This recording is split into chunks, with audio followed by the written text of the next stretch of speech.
Welcome again! My name is Jan Koumar and you are in the sixth and the final part of my video lecture about the history of the House of Kolauto in the 19th and the 20th century. In the previous videos, many times, I referred to the confiscation of the Kolauto estates after the Second World War and to their further fate. Those short references should be a topic of this video, which is going to make clear the fate of the Kolauto position after the year 1945 and up till now.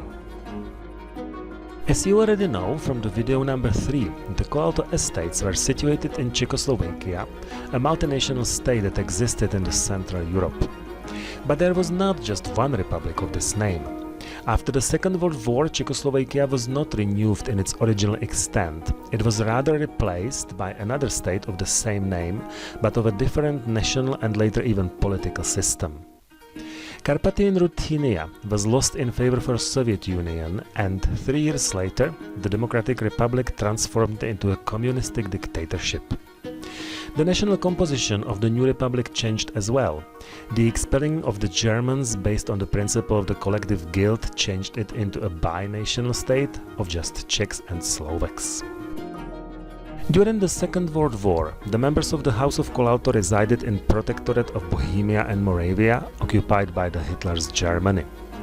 Prince Octavian lived almost permanently in Brtnice, and as same as he had never taken a bigger part in Czechoslovakian policy, he never engaged now in the Nazi German political issues either.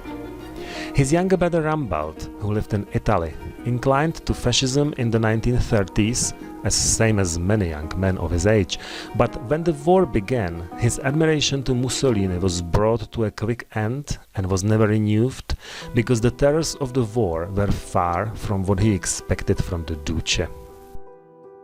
When the war finished, Prince Octavian expected a return to the old orders.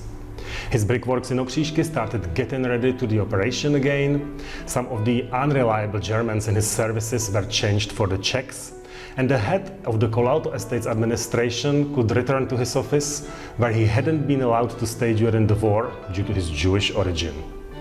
But the old orders were not to return. On the 21st of July 1945, President Beneš issued a decree number 12-1945, which ordered the confiscation of the agricultural land of the Germans, Hungarians and traitors of the Republic.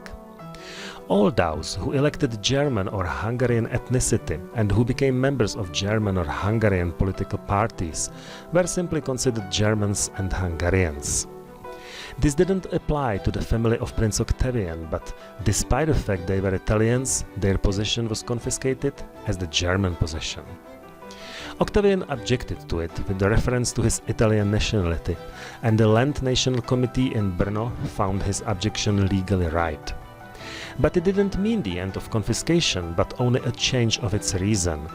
Octavian Kolauto suddenly became a traitor of the Czech nation, owing to his sympathy for fascist policy in Italy, owing to his usage of German as a language of his family communication, and owing to his help to German occupants against the Czechs. On the 20th of February 1946, the Confiscation Act was issued.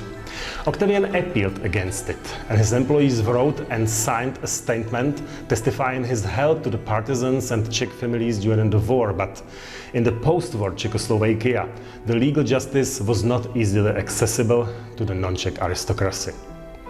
Octavian's appeal was dismissed on the 10th of October 1946. The post-war inventory check of the Kolauto castles says that the prince with his family went on holiday to Italy, but the truth was different.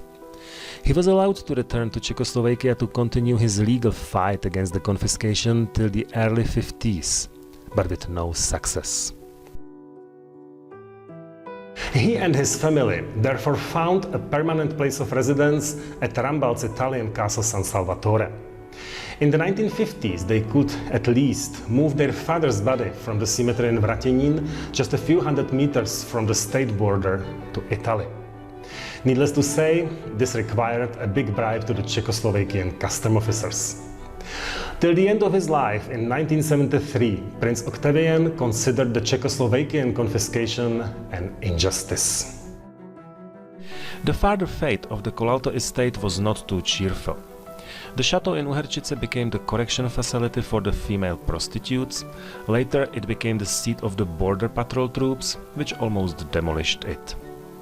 In November 1970, the entrance tower fell down, and up till now it hasn't been rebuilt.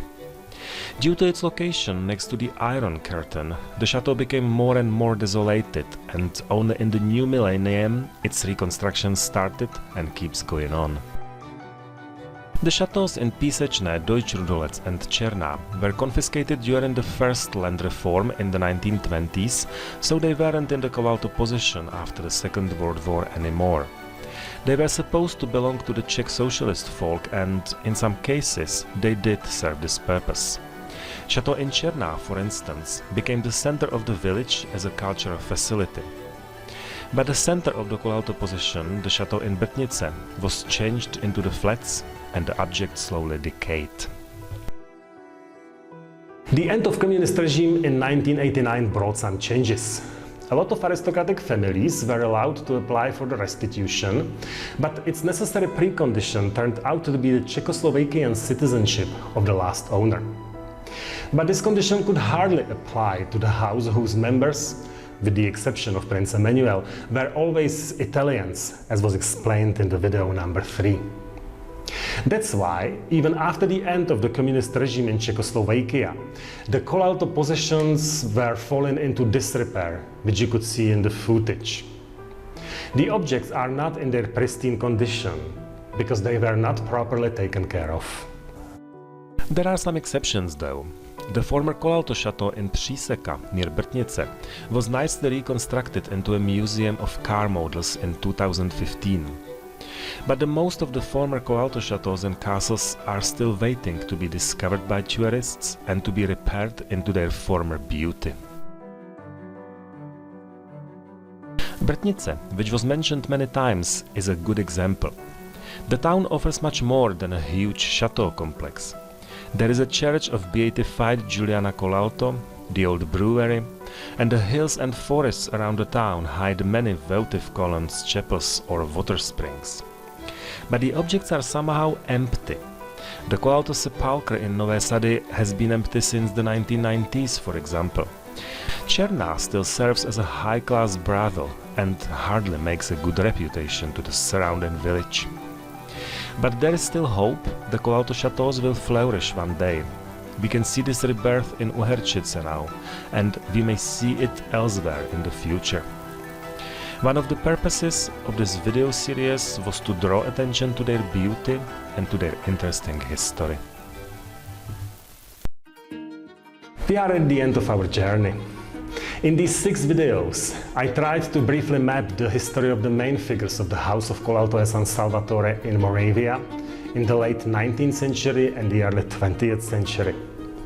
Such an overview was necessarily simplistic, and it didn't describe the matter in its proper length, but as I hope, it gave at least the basic idea of one of the most prominent houses of the Austrian monarchy, with one of the biggest possessions in Moravia, to all those interested in it.